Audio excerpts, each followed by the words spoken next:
bienvenidos a una clase más de Santo el Semiólogo. Por fin se dieron todas las condiciones necesarias para que se manifestara esta clase. Lo importante es que ya estamos aquí.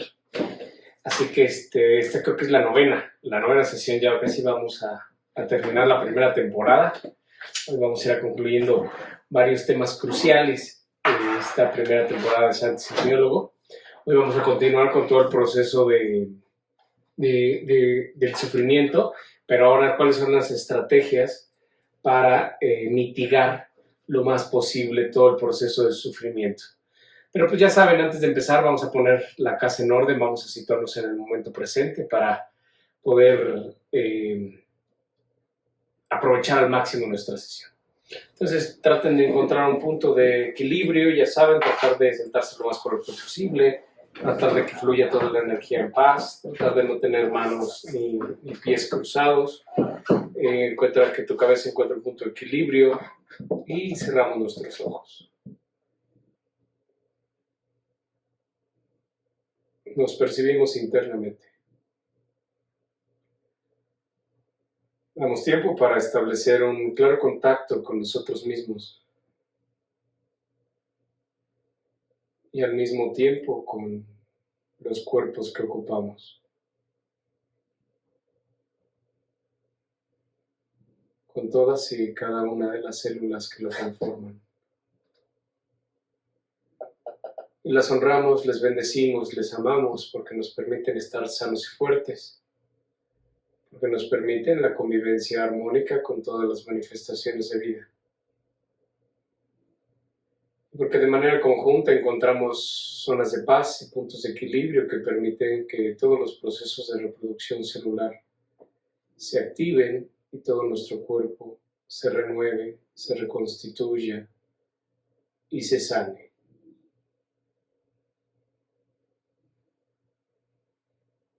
Habita el momento presente, vuélvete presencia.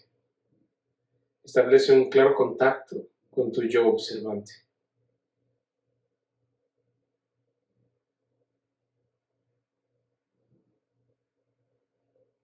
Te pido que en estos momentos canceles toda la emisión de juicios.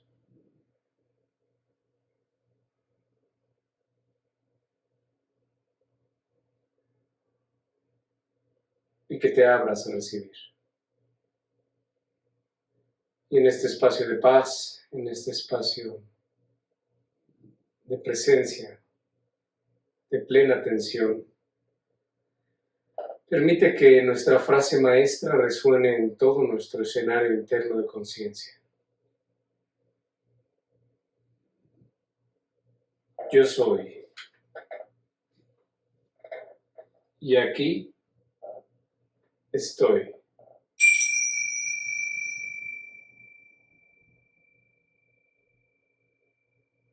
Ábrete a recibir.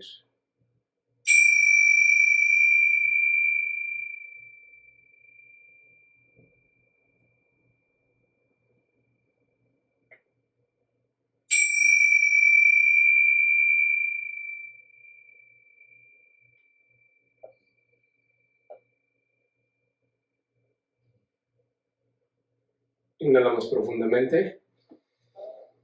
Exhalamos. Suéltalo todo. Inhalamos profundamente. Retenemos. Exhalamos. Respiramos profundamente. Retenemos. Exhalamos. En perfecta paz, en armonía perfecta, abrimos nuestros ojos y nos incorporamos a nuestra sesión en una perfecta conciencia de nosotros mismos. Pues nuevamente bienvenidos, gracias por estar aquí.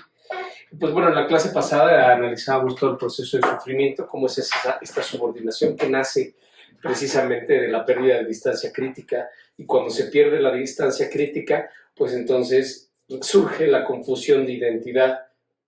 Y cuando surge esta confusión de identidad, pues entonces nos apegamos a lo que crees que eres tú, pero no lo eres. Y lo vimos que te podías apegar a ideas, a creencias, ¿no? A objetos, lugares, procesos y personas. Y pues bueno, además que todo esto, este apego se acrecenta en la medida en que la huella de abandono está presente. Entonces, todavía el apego surge con más fuerza. Y esto es importante destacarlo porque la huella de abandono es la que nos permite no hacer esos cambios que necesitamos hacer. Todos lo hemos vivido. Hemos querido hacer dieta, por ejemplo, y no lo logramos.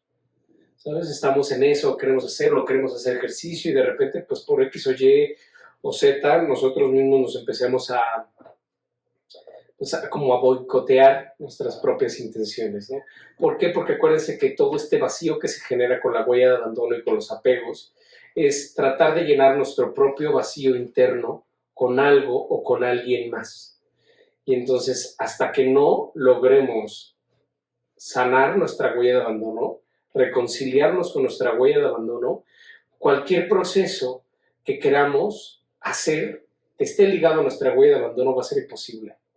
Incluso por eso todas las técnicas de rehabilitación alcohólica o de drogas no funcionan. O sea, encierran a un chavo o una chava desde un AAA, ¿no? Estos anexos horribles, hasta una superclínica en Puerto Vallarta, ¿no? Y 3 meses lo logran y salen cambiados y bla, bla, bla, y recaen durísimo. ¿Sabes? Porque siempre estos procesos de llenado de nuestro propio vacío interno, cuando están ligadas de manera directa a nuestra huella de abandono, son muy difíciles de sobrepasar. ¿No? Lo platicamos en la clase pasada, como incluso, ¿no? Ha habido personas que han tomado el curso 1 o la temporada, en nuestro caso, en la temporada 1, y cómo han ido cambiando, ¿no? Cuando logran reconciliarse con su huella de abandono, incluso han logrado adelgazar, porque se dieron cuenta precisamente que la compulsión de comer hace que se te olvide por momentos tu huella de abandono. Y analizamos todas las conductas compulsivas en clases pasadas, ¿no? Como sexo, dinero, sensaciones, ¿no? Sexo, dinero, fama, sensaciones, son las que nos llevan a todas las conductas compulsivas. ¿Por qué? Porque es la manera a través de la cual nosotros llenamos nuestro vacío interno. Esto es importantísimo porque de verdad es muy real. Yo me acuerdo que teníamos una amiga cuando éramos jóvenes que le decíamos Lolita 69, ¿no? Y era un personaje mundial. Ya sabes, cumplía con todo el perfil de lo que hemos venido platicando y por eso le decíamos Lolita 69, ¿no? Porque era única en el mundo, ¿no? Y pues obviamente tomaba, se drogaba, mil cosas, ¿no? Al grado que pues una vez sus papás pues literal la internaron, ¿no? La internaron en estas clínicas muy fresas que están en las playas, ¿no? Y entonces pues bueno, ella organiza, ¿no? Que entre las que internas, ¿no? Organiza brincarse, escaparse del centro de rehabilitación para ir a comprar alcohol y la chingada, ¿no? Para armar una peda. Y entonces se escapa, se salta por la barda, ¿no? Y entonces al momento de regresar, pues ya con todas las botellas y botanas, cigarros, ¿no? Y todo eso, al regresar para volverse a meter al centro de rehabilitación, se cae y se rompe una pierna, la cachan, y no, toda una desgracia, ¿no? Y pues obviamente la sacaron, la expulsaron del centro de rehabilitación y al final, ¿no? Pues nunca le sirvió de nada y siempre siguió con toda la vida y chistoso, porque la dejamos de ver mucho tiempo, lo conocimos en la universidad y la dejamos de ver y después nos enteramos en las noticias porque pues, uno de que la conocía nos dijo, ¿ya viste qué pasó? Y ella nos mandó la noticia y era esta chava, su nombre oficial, y siguió con el mismo nivel de vida y vivían ya en Ciudad de México con su novio, y su novio era dealer, y entonces en una borrachera se enojaron, ella y él, y ella agarró la pistola y mató al güey, ¿sabes? Y entonces, imagínate hasta dónde acaba. Lo vimos, ¿no? Lo hemos analizado como estas conductas compulsivas tienen un nivel tienen una matriz, ¿no? Un sentido de escala que siempre va generándose más, ¿no? Lo mencionábamos, primero quieres más, después mejor y después diferente, ¿no? Pero todas las conductas compulsivas, todo con lo que estemos llenando nuestro propio vacío interno, tiene esta noción de escala. Cada vez vamos a necesitar más, ¿no? Porque precisamente se va acostumbrados como cualquier droga. te empiezas a saturar, tu organismo se empieza a saturar de alcohol, de droga, lo que tú digas, hasta de medicinas, ¿no? Y entonces vas necesitando mayor cantidad para tener el mismo efecto, ¿no? Para escaparte un ratito de tu propio vacío interno. Y por supuesto que todo esto genera emociones negativas. Y cuando generamos emociones negativas, pues sufrimos. Estamos en el ámbito del sufrimiento, ¿no? Y entonces, cuando estamos en el ámbito del sufrimiento, pues este ámbito del sufrimiento se va propagando como si fuera un cáncer. Es impresionante porque vivimos en una sociedad en donde lo normal es sufrir con el sufrimiento ajeno. Es hasta loable, ¿sabes? Si tú sufres o tienes una hija que sufre, pues tú como papá tienes que sufrir porque tu hija está sufriendo. O vas a un velorio y, ¿no? Ya lo mencionamos en otras clases, y tienes que ir y llorar, y ir triste y moquearle chingón para demostrar el amor y el respeto de lo que tú digas y mandes. Pero vivimos en una sociedad en donde se propaga todo esto, ¿no? Entonces imagínate que es como el ejemplo de esta familia, ¿no? Que es una familia que eran 2 papás, 3 hijos, ya los papás de 80 años, un matrimonio de 55 años, padrísimo, y se muere el esposo, el abuelito en este caso, ¿no? 3 generaciones, los papás, 5 hijos y los nietos, ¿no? Entonces se muere el papá y la mamá pues, se le acaba la vida, ¿no? O sea, se trauma, ya sabes todo esto. ¿Y qué hace un buen hijo cuando ve a su mamá sufrir? Pues sufre, ¿no? O sea, sí comprende la muerte y dice, no, pues mi papá, bien o mal, tenía 85 años, vivió relativamente bien, fue feliz, ya era, o sea, creo que era lo mejor, ¿no? Pero ahora se queda la mamá y la mamá, como estaba llenando su propio vacío interno, apegadísima al esposo, pues entonces ahora está que se muere, que se sufre, porque acuérdense que cuando se da la confusión de identidad, cuando se rompe la distancia crítica, entonces tú crees que eres esa persona. Si le pasa algo a esa persona, a la que le pasa es a ti. Entonces la mamá vuelta loca. ¿Y qué hace un buen hijo cuando su mamá sufre? Pues sufre, ¿sabes? ¿Y qué hacen los hijos cuando ven a sus papás sufrir porque la abuelita sufre? Porque el abuelito se murió, pues sufren. Entonces imagínate el mismo ejemplo y los hijos del tercer escalón, ¿no? Los papás, el papá que se muere, los hijos y los nietos, en este caso, del abuelito que se murió, pues sufre porque la mamá sufre. Y entonces está en el kinder jugando con corcholatas, ¿no? Haciendo su torrecita de corcholata. Y de repente suelta una nariz. ¡Ah! Y su amiguito, ¿no? De 3 metros se alza a la mesa. ¿Qué te pasa, no? Es que se murió mi abuelito. Y el otro niñito, híjole, si así se siente cuando se muere tu abuelito, pues por la cara que tiene el mío, ¿no? Pues para allá va, ¿no? Y entonces pues ya pasa la mamá por el compañerito, ¿no? Y van en el coche y de repente se pone a llorar el niño. Dice, ¿qué pasó, mi amor? La mamá. No, nada, te robaron tu lunch. No, te regañó la maestra. No, no, no. Entonces, ¿qué te pasa, hijo? No, es que, se murió el abuelito de Pedrito. Y le dice, ay, mi amor, pero no te preocupes, todos nos vamos a morir. Y el niño, ¿todos nos vamos a morir? No, no, bueno, tú no, o sea, eres muy joven, tienes la vida por delante, ¿no? Pero ni yo ni tu papá todavía nos falta, ¿sabes? Pero imagínate todo lo que genera el cáncer de sufrimiento. Y ahora, ¿cómo le explicas a la tarambana de 3 años qué es la muerte, ¿no? Y cómo lidiar con todo el proceso de la muerte, ¿no? Entonces, es una locura, ¿no? Y así se va haciendo, ¿no? Y obviamente, pues, llega la esposa y el esposo llega en la noche y le cuenta, ¿no? Y entonces la novela continuará. O sea, se propaga el sufrimiento de una manera increíble. Entonces, eso es precisamente lo que queremos observar. ¿Por qué? Porque en la sociedad en la que vivimos te dicen, oye, pues si yo estoy sufriendo, es como el ejemplo de que el hijo que se cae a un pozo, y yo como soy su papá y lo amo tanto y tengo que sufrir con él, dices a tu hijo, no te preocupes, hijo, ahí voy, y te avientas al pozo. No solucionas absolutamente nada. Al contrario, aquí lo interesante sería tener un papá que conserve esta distancia crítica, que conserve su paz, para que en relación a conservar esta paz, puedas ayudar y le digas, a ver, mi amor, tú te caíste al pozo, pero yo no. Entonces yo sí te puedo ayudar. Voy por una cuerda y te la lanzo y te saco, no al revés. Pero por lo general hacemos, ¿no? Y sufrimos con el sufrimiento de los demás. Entonces tenemos que invitar, ¿no? Y tenemos que ir nosotros cada vez ser más capaces de conservar esta distancia crítica y conservar la paz. Porque ya lo hemos visto, si tenemos paz podemos procesar cualquier estímulo, pero si perdemos paz, perdemos todo lo demás. Porque la paz es la emoción central a través de la cual se elabora el proyecto de vida. Entonces tenemos nosotros que ir viendo la necesidad imperante de nosotros permanecer en paz. De a pesar de todos los estímulos que vayamos recibiendo del principio de realidad, en la medida en que sigamos preservando nuestra paz interna, podremos resolver los problemas. Aquí lo que queremos y lo que queremos combatir es precisamente la emoción negativa.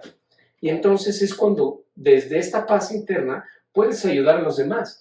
Y a esto se le conoce como compasión, que es la compasión budista, no es la compasión cristiana.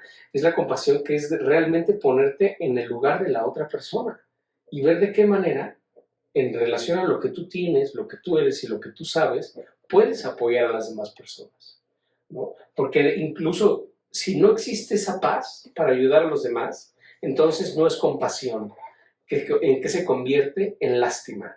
Y la lástima ya es una jactancia del ego, ¿no? Porque entonces, ay, no, yo que estoy muy chingón, a mí que me va muy bien, yo te voy a ayudar.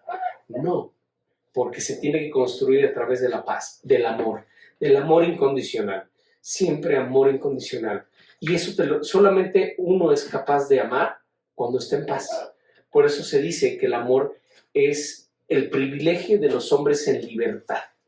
Entonces tenemos que ir viendo y construyendo desde este sentido. ¿Por qué? Porque este es uno de los grandes aforismos de semiología y es: nadie es digno de tu paz, nadie es digno de tu lástima, todos son dignos de tu amor. Porque es esta construcción, es la compasión a través de la cual nosotros elaboramos, ¿no?, nuestro proceso de servicio. Porque el amor es eso, el amor es servicio. Pero para poder ayudar a los demás, lo platicábamos el otro día, incluso el mismo servicio tiene que tener límites y ser construido desde una paz, ¿sabes? Porque si no, entonces se pierde el sentido del servicio. Porque por mucho que quieras ayudar, hay un límite. No eres capaz de ayudar a todo y a todos. Entonces tienes que saber que a través de la paz interna vas a poder comunicar ese amor a través del servicio y saber que el servicio tiene límites. Pero solo vas a poder tener límites cuando la construyas o sirvas a los demás desde una paz interna, ¿no? Y ese es el gran ejemplo de la lista de Schindler, ¿no? Esta persona obsesionado con ayudar y salvar a los judíos, ¿no? Hay una escena hermosa en el libro en donde se enoja con él mismo porque dice: es que si yo hubiera vendido esta botella de champaña carísima, hubiera podido salvar a 3 judíos más, ¿sabes? Pero cuando no hay la construcción del servicio, por muy magnánimo que sea, si no se construye con paz, entonces llega a los remordimientos, a decir: es que si hubiera podido, como dices, es que quisiera ayudar a todos los perritos de la calle. Imagínate qué lugar necesitarías para poder ayudar a todos los perritos de la calle. Es imposible. Entonces tienes que saber poner límites al servicio, pero solamente pones límites en paz cuando estás en conciencia de ti. Porque cuando no estás en conciencia de ti, entonces llegan los remordimientos, llega la lástima, llegan ahora sí que todas las culpas y, por supuesto, todos los rencores. ¿Por qué? Porque falta el ingrediente crucial, la paz. Entonces vemos cómo es lo que queremos ir generando la paz. Y entonces ya vemos, estamos muy acostumbrados a todo el proceso del sufrimiento porque vivimos en una sociedad, como lo platicamos la clase pasada, que está centrada en el sufrimiento, porque es muy normal el sufrimiento. E incluso hemos visto cómo es un gran elemento, un gran motivo es un gran elemento de marketing, el sufrimiento. Se vende muchísimas cosas a través del sufrimiento. Pero entonces lo que queremos es precisamente, con este cambio que está sucediendo en todo el mundo, convertirnos en antorchas vivientes convertirnos en mensajeros de la paz, en mensajeros de la construcción, del servicio, del amor. Pero esto solamente se va a lograr cuando logremos establecer una distancia crítica y logremos permanecer en paz a pesar de lo que nos sucede en nuestra vida. Entonces, precisamente es lo que vamos a tratar en esta clase, que es cómo construir la paz interna, ¿no? Cómo generar la paz interna. Porque acuérdense que así como el sufrimiento es un proceso, que lo platicamos la clase pasada, la paz, la generación de la paz también es un procedimiento. Y entonces existen tres pasos para la generación de la paz interna. En esta clase vamos a tocar el primero, porque tiene tres cosas. La primera, ya saben, esta es nuestra diapositiva, se las pongo un ratito y después la mandamos a Rincón. Proceso de autoobservación, la paz interna, primera fase, que es la conciencia de mí. Eso es lo primero que tenemos que hacer para generar la paz interna. Tienes que generar una conciencia plena en ti. Ya lo vimos, una conciencia holográfica y multidimensional, que ocupamos todo un capítulo para describir lo que era la conciencia holográfica y multidimensional, referirse a la conciencia holográfica, ese capítulo, ¿no? Y al momento que uno establece conciencia de sí, que es lo que hacemos en la meditación, es establecer contacto con tu yo observante, cancelar la emisión de juicios y habitar el momento presente. Vimos cómo incluso cuando estudiamos la holografía, cómo confluyen los dos tiempos, ¿no? Estás en el presente, pero al mismo tiempo, en el momento presente, traes toda tu memoria y todo tu deseo al mismo tiempo. Es decir, todo tu pasado y todo tu futuro aquí y ahora. Y entonces estás plenamente en ti. Y eso es crucial entenderlo, porque realmente somos los grandes ausentes de nosotros mismos, ¿no? Cuando vimos y estudiamos lo que nos aporta Bruce Lipton a esta primera temporada, vimos cómo el 95% del día de una persona normal está ocupada por el inconsciente. Entonces, solo el 5% de todo un día estás presente. Entonces, ese es el gran tema. De hecho, ese es el gran objetivo de todo el mindfulness. ¿Sabes? Toda la propuesta de Deepak Chopra, ¿no? Y Derek Toyle y todos sus cuates es precisamente eso. Vive el momento presente. Está consciente de ti. Y todos lo hemos vivido. ¿Cuántas veces has estado y no estás? Ya sabes, es el típica pareja que promoción, viaje a Europa, conozca toda Europa en 21 días, ¿no? Ya sabes. Entonces te vas, conoces de 20 países, una locura, ¿no? Bla, bla, bla, bla, bla. Regresas y, oye, pues vamos a hacer una cena pues para enseñarle nuestras fotos a nuestros amigos. Ahora, bla, bla. No, ya por ahí, bueno, ya hay que poner las fotos. Pon las fotos. No, pero las fotos del viaje. Pues estas son del viaje, güey. Bulgaria. Si ni fuimos a Bulgaria. ¿Cómo no? Pues ahí están las fotos. Puta, pues solo porque lo veo, lo creo, ¿no? Pero imagínate, no se te olvidaron las llaves, el sombrero, la gorra, ¿no? Un teléfono, se te olvidó un país. O sea, viajaste, te transportaste, dormiste en ese país y se te olvida. O sea, somos los grandes ausentes de nuestra propia vida y por consecuencia los grandes ignorantes de nosotros mismos. Y entonces todo nos ha pasado, ¿no? Imagínate que estás en la escuela, ¿no? Y de repente te dicen, bueno, muchachos, pues tomen nota, la próxima semana, examen final. ¿Y tu examen final?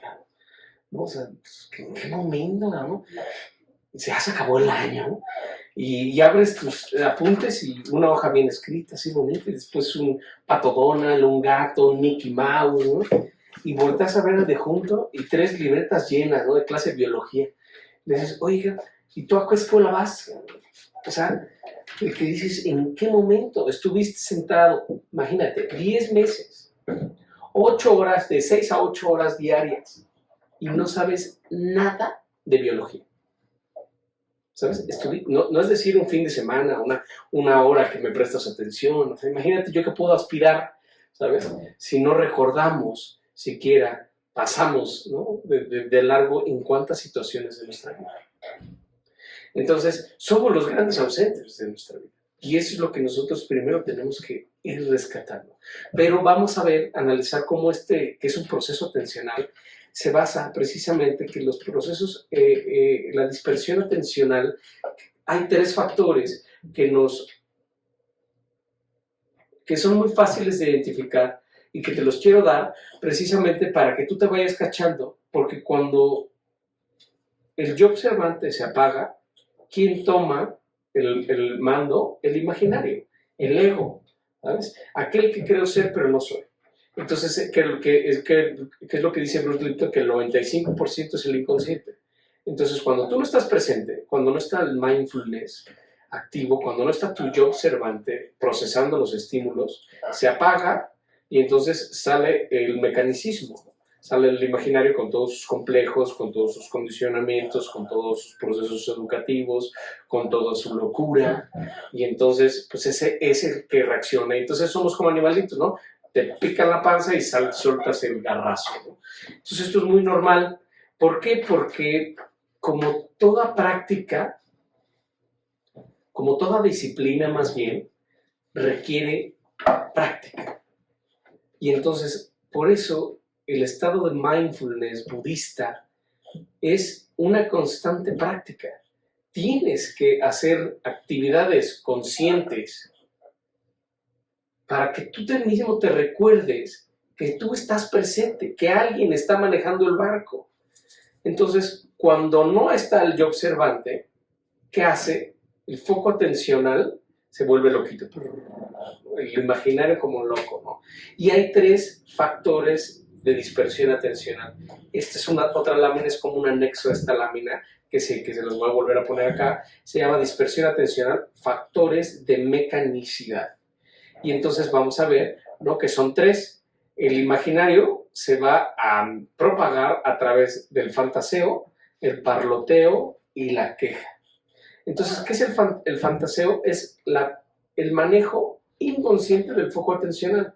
Cuando el imaginario toma el borde o la máquina, entonces el imaginario empieza a pensar, ¿no? Y entonces no hay alguien manejando de manera consciente el foco atencional. Y entonces se va el imaginario, ¿no? Entonces el mismo ejemplo de que vas manejando y de repente te ponen una canción, ¿no? Y dices, esta canción de mi novio, ahí que nos fuimos a Cancún, y padrísimo, bla, bla, bla, y no, y te acuerdas de que el galanazo, y cuando regresas, tan, ¿sabes? O sea, empezó tu canción favorita que te acordabas, pero tú te fuiste a otro lado y vas manejando, ¿sabes? O sea, vas manejando en periférico, en viaducto, a las 8 de la mañana, un tráfico bestial, y tú estás en otro lado, ¿sabes? En ese fantaseo. Otro que te pones a pensar y dices, ¿no? Ahora sí que como la sabiduría popular nunca se equivoca, ¿no? O sea, ¿qué piensas? No, pues nada. ¿No? O sea, aquí en la inmortalidad del cangrejo. Pues sí, neta, güey. ¿Cuándo has visto un cangrejo muerto? ¿No? Entonces dices, pues estás pensando en nada, ¿no? Estás en el fantaseo, imaginándote mil cosas que a veces incluso ni siquiera, ¿no? van a pasar, ¿no? Ese es el cimiento de la ansiedad. Porque entonces tú estás aquí, estás en clase y de repente, incluso, ¿cuántos de nosotros nos ha pasado que estamos en clase aquí y te doy un ejemplo y te vas en el ejemplo? Oye, sí, y yo sigo hablando y inconscientemente ya te perdiste pedazos de la clase. ¿Sabes? A todos nos ha pasado. Si encuentras un punto, un ejemplo que te hace reír, bla, bla, bla, y te acuerdas de algo y ya te fuiste en ese algo. O sea, ya tu foco de atención no está en la clase de ahorita, sino en lo que te recordó, o ¿no? En cualquier cosa o cualquier motivo de distracción, y el foco atencional se va en ese motivo de distracción, precisamente en el fantaseo. O te pones a pensar en pura babosada. Y empiezas a relacionar. Hay veces que uno, incluso el fantaseo, se pone uno a pensar en cosas que ni al caso, ¿no? O sea, tal vez en algún momento alguien te respondió mal y eso te generó un poquito de rencor y tú te quedaste con eso en la mente, ¿no? Y de repente estás haciendo ejercicio, estás corriendo en la elíptica o lo que tú digas, y de repente te acuerdas de eso. Dices, le hubiera respondido este cabrón de la chingada, bla, bla, bla. Pero, y vas corriendo, estás haciendo ejercicio y de repente te vas y dices, güey, de eso que te acordaste pasaron 25 siglos, ni sucedió, tú lo interpretaste así, porque tal vez no te respondió un mensaje y tú lo tomaste como algo personal, ¿no? Y de repente, 40 días después te acuerdas, este cabrón no me contestó, se cree mucho, güey. ¿No? A mí me encantó porque una vez me dijo una maestra, es que cuántas veces generamos rencores en los demás y ni siquiera te das cuenta, ¿verdad? Porque literal es ejemplo. Le mandas un mensaje a alguien y alguien nunca te respondió. Y pasó y nunca te respondió. Y tú te sientes o generas un rencor, por muy pequeño que sea, por esta persona. ¿Sabes? Y entonces, ¿por qué no me contestó? Se cree mucho, bla, bla, bla. ¿No? Tú ya te empiezas a armar un teatro terrible. Pues esto es el fantaseo. Entonces ese es el factor, el primer factor de dispersión atencional que no nos permite habitar el presente. Porque cuando uno está en presente, que por eso hacemos esta meditación, porque venimos que en la loca de la casa que decía Santa Teresa, ¿no? Todos estos factores de dispersión atencional que después retoma André Breton, pero es eso, es la loca de la casa, tú vas pensando en mil pendejadas y estás haciendo mil cosas, ¿no? Hasta incluso se ve loable y además se le atribuye erróneamente a muchas mujeres. Lo que dicen, no, es que las mujeres somos multitask, ¿no? Y se pueden ir maquillando, tomando un café, hablando por teléfono en el coche y manejando, por supuesto, ¿no?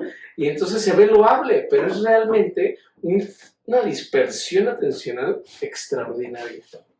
Entonces ese sería nuestro primer factor de dispersión atencional, que es el fantaseo. El siguiente factor es el parloteo, que es la plática insulsa, carente de significación. ¿No? ¿Y qué es esto? ¿Cuántas veces hay personas que no paran de hablar? Es que les preguntas algo y, ¡pala madre! ¿Para qué le pregunté? ¿No? Entonces dices, puta, estoy esperando que meta una coma a esta persona para salir corriendo de aquí. Oye, ¿qué tal esto? Oh, no, fíjate, bla, bla, bla. No, personas que todavía ni despiertan bien y ya están hablando. Ay, no, ¿qué crees que soñé?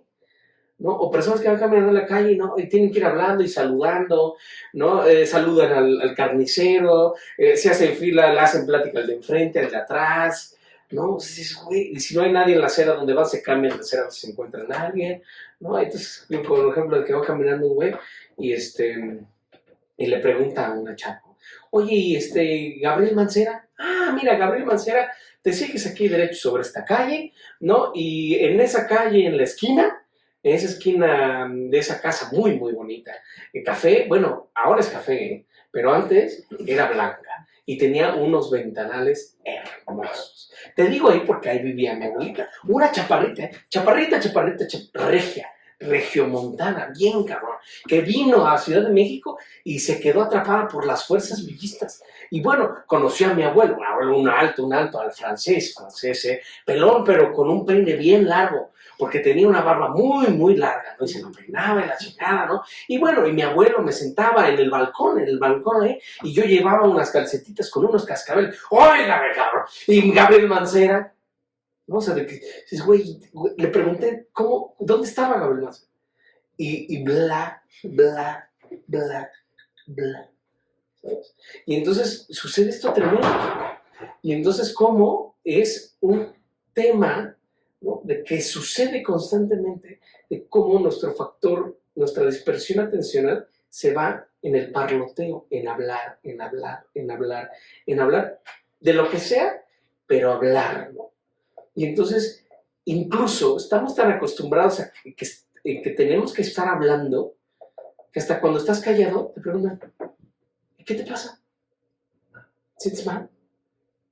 ¿Por qué estás callado? Pues a veces me callo, ¿no? O sea, no hay una razón específica de por qué, ¿no? Estar hablando. Por eso todo este tema es tan importante el parloteo en nuestra sociedad, que por eso cuántas prácticas espirituales hay de monasterios de silencio.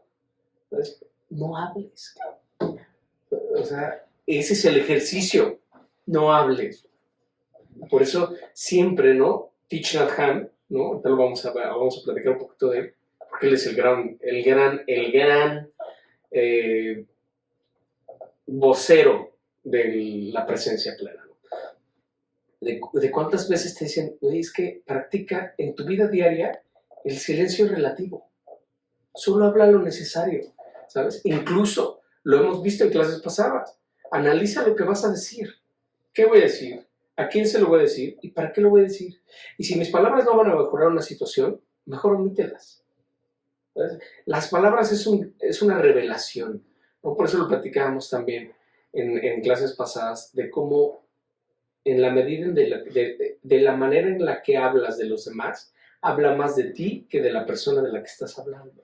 Entonces siempre practicar el silencio relativo, tratar de hablar lo estrictamente necesario. Se valora muchísimo el silencio, el sonido del silencio es espectacular.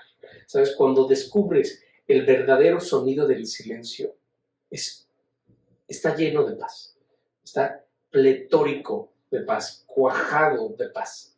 Pero siempre, precisamente, esta dispersión a través del habla, ¿no? Hablas y hablas y hablas y hablas, y puedes estar 2 horas platicando con tu amiga de pura pendejada, ¿sabes? Y además, por supuesto, con el cáncer del sufrimiento, que es lo que estamos platicando, pues entonces, ¿cuántas personas se invitan a tomar un café para contar sus penas?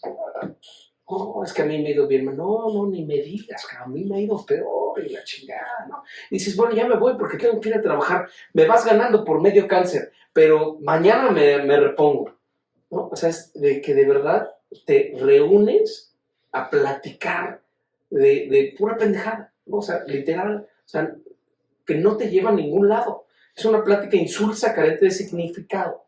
No tiene estructura, no va a ningún lado. Es hablar por hablar, ¿no?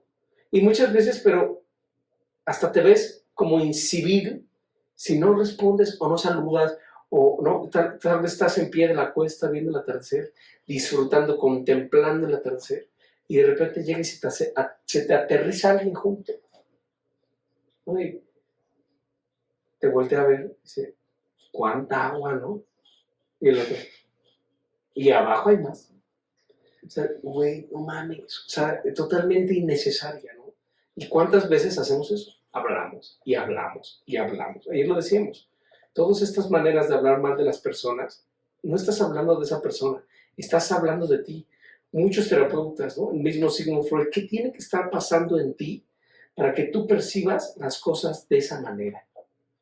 ¿Sabes? Cuando hablas mal, no, es que este cabrón es nefasto, es así, asado, y no, bla, bla, bla. No estás hablando de esa persona, estás hablando de ti. Entonces, ¿qué tiene que estar pasando en ti para que tú hables tan mal de una persona? Entonces, eso nota. Por eso sé impecable con tu voz, sé impecable con tu palabra. Si tu palabra no va a mejorar la situación, mejor no lo hagas. Practica el silencio relativo día a día. Y entonces, ¿qué es lo que sucede? Cuando uno está en el fantaseo y en el parloteo, no tardas en caer en la queja. ¿Qué es la queja? Ya lo habíamos visto en otras clases también. Es la expresión interna o externa de un conflicto con mi principio de realidad, derivado de la emisión o de la formulación de un juicio de valor. Si tú estás en el fantaseo o en la queja, no tardas en quejarte de alguna situación. Y entonces vamos a ver la diferencia crucial entre el desahogo y la ratificación. Porque una queja, lo único que sucede es que te obliga a vivir la emoción una y una vez, y una vez más, y una vez más, y una vez más, y otra vez, y otra vez, y otra vez, y otra vez. Siempre que te quejas de algo, tú vuelves a vivir esa emoción negativa. Entonces imagínate que vas manejando en eje norte y de repente se te poncha la llanta, ¿no? 8:30 de la mañana, aterrada, ¿no? Eje 5 llenísimo de gente, ¿no? Y te bajas y te empiezan a tocar el corazón. ¡Órale, güey! Quítate, oríllate por lo menos. ¡Ay! Y te bajas, le mientas la madre. Pasa un camión de la central de abastos, se avienta tomatazos, te peleas con ellos, la chingada. Bueno, pues ya logras, cambias la pinche llanta, como ves, y sales, ¿no? Llegas tarde a la chamba, ¿no? Ya llegas a las 10 de la mañana a tu trabajo, ¿y qué pasó? No, pues ni te imaginas, que se me poncha la llanta, que me bajo, que me mientan la madre, que pasa un camión de la central de abastos, que me agarra jitomatazos, que los persigo, que los madreo, pero bueno, ya estoy aquí, pero ¿sabes lo que necesito? Un cafecito. Entonces ya vas por un cafecito, lo preparas, ¿no? Y de repente suena el teléfono. ¿Qué pasó, compadre? No, compadre, imagínate que hoy en la mañana fui, la chingada, se me ponchó la llanta, a ver putazos, bla, bla, bla, pero ya lo logré. Y así te sigues repitiendo, ¿no? Quejándote de lo que viste, quejándote de lo que viste. Y lo único que sucede es que vuelves a vivir la experiencia negativa y el desgaste emocional. Lo hemos visto y lo hemos visto cuando estudiamos los énfasis genéticos de cómo las emociones consumen muchísima energía. Entonces, las emociones negativas es una clase de emociones y entonces te consumen muchísima energía. Bueno, pues este güey llega a su casa a las 10:30 de la noche, ¿no? Como si hubiera cambiado las llantas de un tráiler, ¿sabes? ¿Por qué? Porque lo repitió 10 veces durante el día su desgracia que pasó con el tema del tráfico, que se le puchó la llanta, que se bajó, que lamentaron la madre, que llegó el central de abastos. Entonces vuelves a vivir y a vivir y nuevamente a vivir la emoción negativa. Entonces, cáchate. Si ya estás en el fantaseo pensando en otra pendejada mientras estás manejando, ya no estás presente. Si estás hablando sin parar, ya no estás presente. Y si te estás quejando, ya no estás presente. Entonces ya ni siquiera estás cumpliendo con el paso 1 que estamos ahorita hablando, ¿sabes? Por eso, para nuestro, yo saben, nuestro querido monje budista, el gran maestro Thich Nhat Hanh, ¿no? Fue el gran vocero precisamente del momento presente. Y quiero leerles un pedacito de un libro muy lindo que se llama El verdadero amor, prácticas para renovar el corazón. Y entonces es muy lindo este libro porque está hecho con capítulos muy cortos. Y entonces de lo que se trata, o sea, este libro te lo lees en 20 minutos, pero no se trata de leerlo en 20 minutos, ¿no? Sino se trata de leer, por ejemplo, el primer capítulo, que es muy corto, es realmente muy, muy corto, y reflexionar en esto, ¿sabes? Y reflexionar en el sentido de lo que dice. O sea, es un capitulito, ¿no?, de 2 hojas. Entonces el tema es leerlo y meditar acerca de lo que dice. Y precisamente habla el verdadero amor, prácticas para renovar tu corazón. Y el segundo capítulo es amar, es estar presente. Y entonces, pues te ponen en el contexto, ¿no? Dice, el primer párrafo dice amar, en el contexto del budismo, es sobre todo estar presente de lo que estamos hablando en este momento. Aunque no sea algo fácil de hacer, para conseguirlo es necesario seguir un entrenamiento, lo que estábamos diciendo en este momento. Hacer una práctica. Si no estás presente, ¿cómo puedes amar? Estar presente es todo un arte, el arte de la meditación, porque meditar es estar presente a cada momento. Pero la pregunta que surge es, ¿tienes tiempo para amar? Y entonces se desarrolla, pero lo que quiero rescatar para que no se vuelva extenso esto, es, así que te propongo una práctica muy sencilla, la práctica de respirar de manera consciente. Al inhalar, sé que estoy inhalando. Al exhalar, sé que estoy exhalando. Si lo haces con un poco de concentración, podrás estar realmente presente. Porque en la vida cotidiana es muy inusual que el cuerpo y la mente estén unidos. El cuerpo suele estar ahí, pero la mente está en otra parte. Fantaseo, lo que estamos platicando ahorita, ¿no? Quizás estás lamentando una situación del pasado o preocupado por el futuro o por tus planes, o lleno de ira o celos. O sea, que tu mente no está realmente ahí con tu cuerpo. ¿Qué es lo que estamos haciendo? El primer paso es estar presente. Y lo más bonito es cómo le dice a su ser amado. Dice, en el budismo hablamos de los mantras. Un mantra es una fórmula mágica que en cuanto se pronuncia puede cambiar por completo una situación, nuestra mente, nuestro cuerpo o a una persona. Pero esta fórmula mágica ha de pronunciarse en un estado concentrado. es decir, en un estado en el que el cuerpo y la mente formen una unidad. Lo que decimos en ese estado del ser se convierte en un mantra.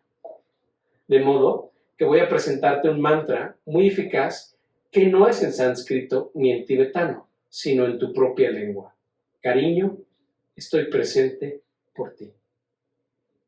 Quizás esta noche puedas intentar practicar durante varios minutos el respirar de manera consciente para que el cuerpo y la mente sean una unidad. Y después acercarte a la persona que amas con ese atento y concentrado estado, mirarla a los ojos y pronunciar esta fórmula. Cariño, estoy realmente presente por ti.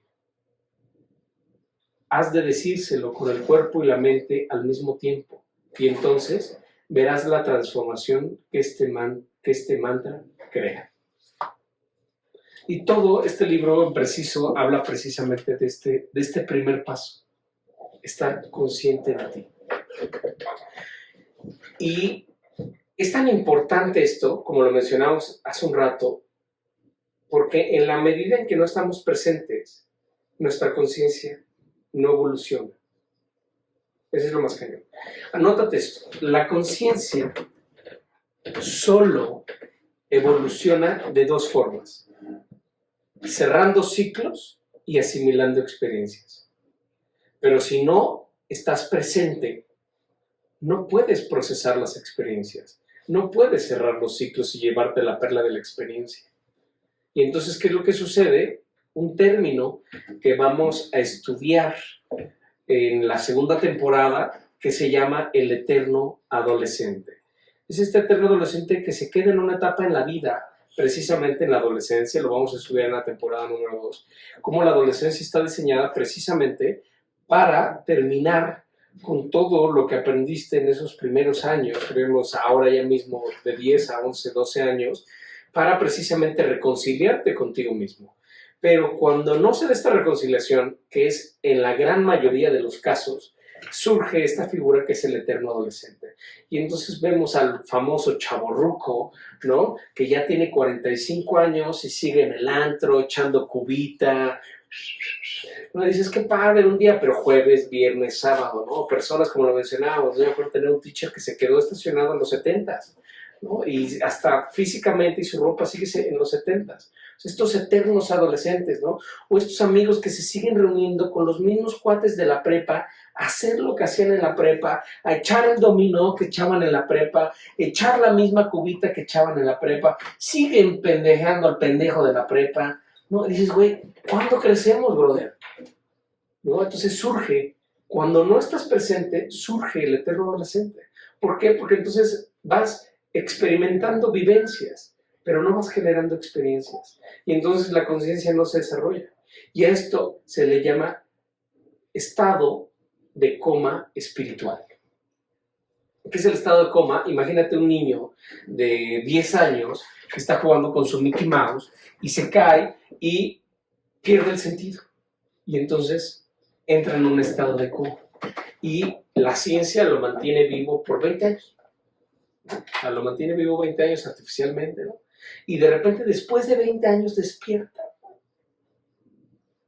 Ya barbón, ¿no? La chingada. Y abre los ojos y mi Mickey Mouse.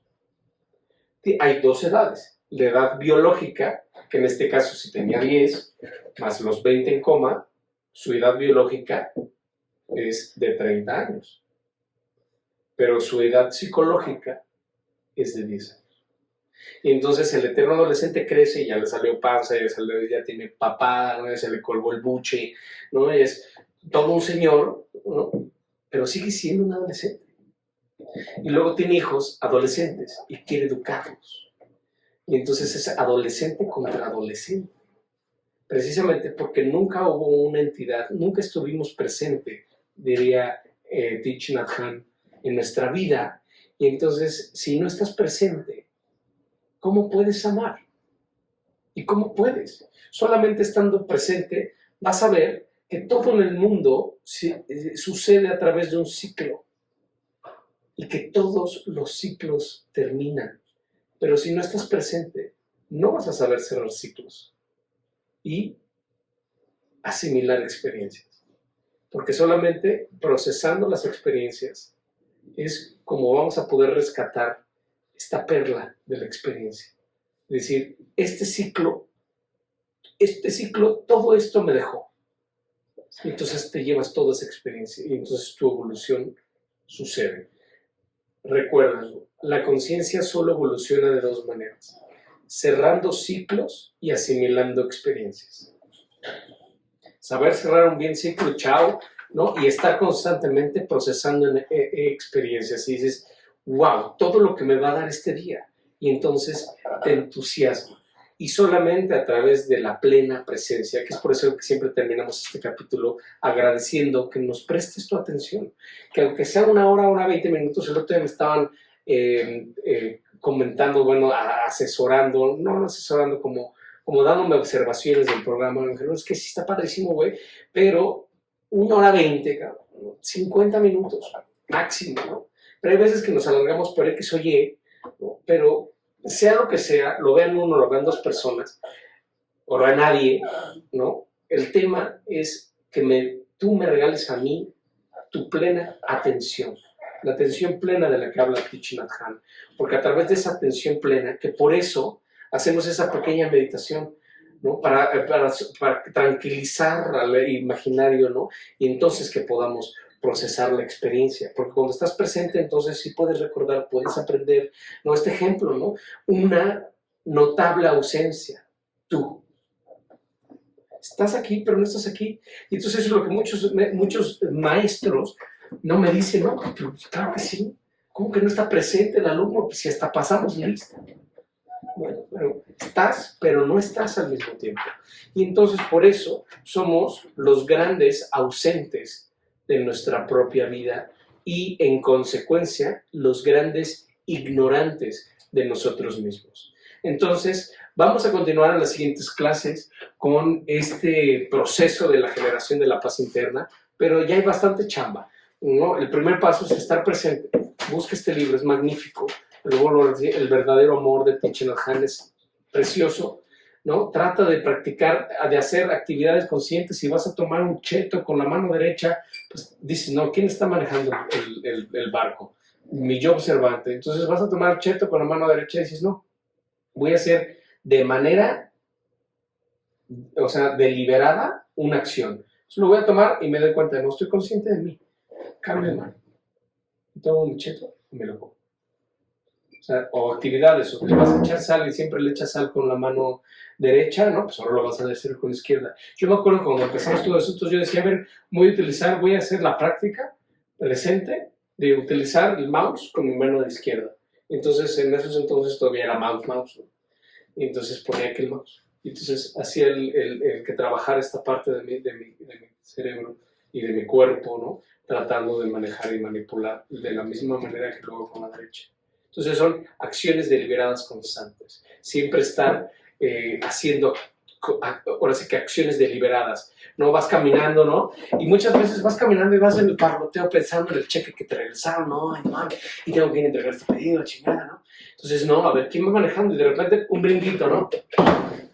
O algo, una actividad consciente que digas, esto si no lo hubiera hecho de manera consciente no lo hago. Porque voy pensando en otra cosa y voy caminando. O vas caminando y vas en el celular mandando mensajes pensando en mil madres. Vas en mecanicismo total.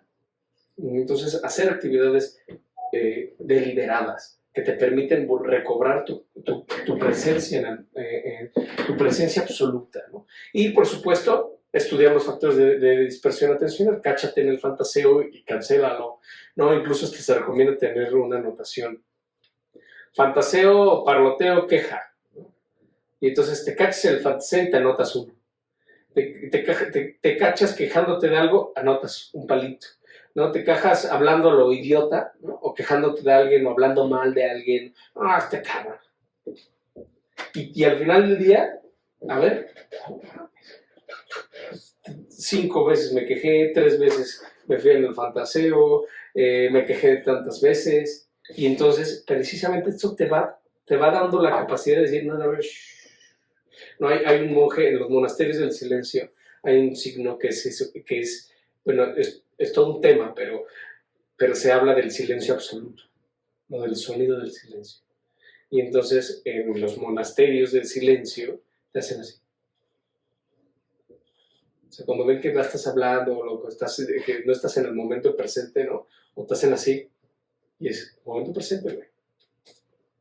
¿No? O te hacen. Entonces es silencio absoluto, ¿no? Entonces cáchate, ¿no? Tratar de mantener estos silencios, ¿no? Porque es muy difícil, ¿no? Pero tratar de irte cachando y cada vez estar más presente y vas a ver cómo va a cambiar todo. Y ese regalo tan bonito, ¿no? Que le puedes dar a alguien que quieres es estar presente. Estoy aquí para ti. Wow. ¿No? Entonces, pues nuevamente les agradecemos que nos hayan prestado por un ratito su atención plena, lo valoramos muchísimo. Y pues nos vemos en la siguiente clase para ver el siguiente paso, que yo creo que nos vamos a unir, porque ya no son tan elaborados. Vamos a ir tratar de ser más eficientes con nuestros tiempos. Y la última clase nos vamos con el proceso del duelo, que es la manera de cómo cerrar de manera correcta un ciclo, porque no nada más es que se te muera alguien, sino cualquier cosa, ¿sabes? O sea, te cambies de casa, incluso te puedes vivir en un departamentito y de repente te vas a una casa. Eso es un proceso de duelo y hay que trabajarlo, procesarlo, precisamente para que al cerrar el ciclo te lleves la perla de la experiencia.